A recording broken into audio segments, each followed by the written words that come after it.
ክብር ኖሮ ለሰው ክብር መሞት ለሰው ክብር መሞት የዘመመች ጎጆን ያደረጋት ቀና ቆሻሻውን ቀብሮ ያኖረን በጤና ከመታደሱ በፊት የተዛመመ ነበር እንደገናም ደግሞ ቆርቆሮ ከጊዜ ብዛት በእንትን ተበልቶ ዝናብ ያስገባ ነበር እና በጣም የተጎሳቆለ ኮሃን ነበር ቤቱ የነበረው ከዛ በኋላ ያለውን መግለጽ በእውነት ከዛ በኋላ ወረዳውም ክፍለ ከተማውም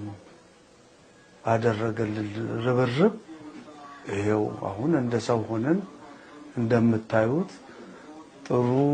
ስገባ አልሳቀቅም ሶት አልሳቀቅም ጥሩ መኝታ ተኛለሁ